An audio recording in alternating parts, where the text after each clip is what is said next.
လောကမှာသစ္စာဟာအစွမ်းတကူအမတ္တမထက်တယ်လူတွေကသစ္စာဆိုတာအမတ္တမနဲကြတကယ်ကိုယ့်အကိုသစ္စာဆုံးပြီးတော့ကိုလိုချင်တဲ့အရာတစ်ခုကိုတောင်းလို့ရှိရင်သစ္စာရဲ့စွမ်းအားဟာရှိတယ်မယုံရင်တော့လုပ်ကြည့်ပေါ့နော်တခါတည်းနဲ့တော့ရချင်မှရမှာပေါ့ဘာဖြစ်လို့လဲဆိုတော့သစ္စာစကားဆိုတာမှန်ကန်မှုလဲလိုအပ်တယ်မှန်ကန်ကန်လဲဆိုရမယ်စိတ်စွမ်းအားတွေအလုံးအသုံးချပြီးတော့လုပ်ဖို့လိုအပ်တယ်အဲ့ဒီမှာသစ္စာဆိုပုံဆိုနည်းကသစ္စာဆိုတာမှန်တာကိုပြောတာကိုယ့်ဘာကိုယ်လည်းသစ္စာဆိုလို့ရတယ်ကိုယ့်ဘာကိုယ်ဆိုရင်အမှားရှိခြင်းရှိနေမယ်ဒါကြောင့်မို့ယရဏသုံးပါးနဲ့ပတ်သက်တဲ့သစ္စာဆိုပုံကိုယရဏတုတ်ကနေယူပြီးတော့နတ်နှစ်ခဲမှာသစ္စာဆိုနိုင်အောင်လို့သင်္ခါရလေးတွေဒီမှာထည့်သွင်းထားတယ်ဒါမနဲ့မိုးတော့အိယာကထလာလို့ရှိရင်လောက်ရမယ့်အလုပ်ကလေးတွေပဲနော်အလုပ်သွားပြီတခုလုပ်ကံကင်တာတွေလုပ်ပြီဆိုလို့ရှိရင်အခုလိုသစ္စာလေးဆိုဖို့လို့သစ္စာဆိုတာကိုယ့်အတွက်တည်းမဟုတ်ဘူးကိုယ့်ရဲ့ပတ်ဝန်းကျင်အတွက်ပါအကုန်ပါကြည့်လေယံကိဉ္စီဝိတံဣဒဝါပုရံဝါတက္ကေတုဝါယံရတနံပဏိတံနာနောတမံအဋ္ဌိတထာဂတေနဣရံပိဗုဒ္ဓေရတနံပဏိတံဣတေနသစ္စေနသောတိဟောတုဣဒံပိဓမ္မေရတနံပဏိတံဣတေနသစ္စေနသောတိဟောတုဣဒံပိသံဃေရတနံပဏိတံဣတေနသစ္စေနသောတိဟောတုဘုရားတရားသံဃာနဲ့ပတ်သက်ပြီးရသစ္စာဆိုပုံလေးကိုကြည့်ဗမာလိုအဓိပ္ပာယ်ကလည်းရှင်းရှင်းပဲ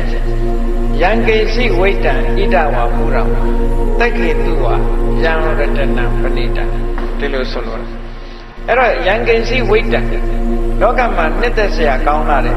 ပစ္စည်းဥစ္စာဒီလူပြေမှာရှိတဲ့ဟာရောတခြားလောကမှာရှိတဲ့အရာတွေရောနော်နတ်ပြည်တွေမှာရှိတဲ့အရာတွေရောလောကမှာယရနာတွေဟာကဘာမှာရှိယံကိဉ္စီဆိုရှိသမျှယရနာတွေအားလုံးအနှစ်သာရယရနာတွေအားလုံးနာနောတမံအဋ္ဌိတထာဂတေနမြတ်စွာဘုရားဆိုတဲ့ယရနာနဲ့တူတဲ့ယရနာလောကမှာမရှိပါဘူးလူတွေပိုင်ဆိုင်ကြတဲ့စိတ်ပဲဖြစ်ဖြစ်ရွှေပဲဖြစ်ဖြစ်ငွေပဲဖြစ်ဖြစ်နော်ကြောက်တံပရမများတွေပဲဖြစ်ဖြစ်အဲ့ဒီယရနာတွေမြောက်များစွာရှိတယ်ကမ္ဘာမှာရှိတဲ့ဒီယရနာတွေရဲ့တန်ဖိုးဟာမြတ်စွာဘုရားတည်းဟူသောယရနာကိုမမှီပါဘူးလို့ဒီလိုဆိုလိုတာအဲ့ဒါဟာမှန်ကန်သောစကားတစ်ခုဖြစ်တယ်နာနောတမံအဋ္ဌိတထာဂတေနဣဒံပိဗုဒ္ဓေရတနံလောကမှာရှိတဲ့ယရနာတွေထက်ပိုပြီးတော့ထူးမြတ်တဲ့ယရနာနှစ်သက်စရာကောင်းတဲ့သီလသမာဓိပညာဆိုတဲ့ဒီထူးခြားတဲ့တန်ဖိုးရှိလာတဲ့တရားတွေမြတ်စွာဘုရားတဏ္ဍာမှာရှိတယ်တရားမှာရှိတယ်သံဃာမှာရှိတယ်အဲ့ဒီမှန်သောစကားကိုဆိုရသောကြောင့်တတ္တဝါတွေချမ်းသာကြပါစေဟောဒါသစ္စာဆိုပြီးတော့မေတ္တာပွားတယ်ဒီအဲ့တော့နတ်နဲ့ဘိုးတော်လေးရောက်တဲ့အခါကျတော့ကိုယ့်အတွက်တမကဘူးအများတတ္တဝါတွေအတွက်ပါသစ္စာဆိုပြီးတော့မေတ္တာပွားတာအလွန်ကောင်းတဲ့အလုပ်တစ်ခုပဲပေါ့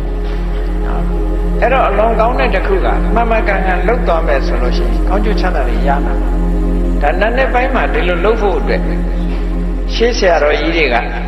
ထို့ပါဠိတော်တွေကနေထုတ်လုပ်ပြီးတော့ဒီလိုရေးသားခဲ့ကြတာဖြစ်တယ်ဟော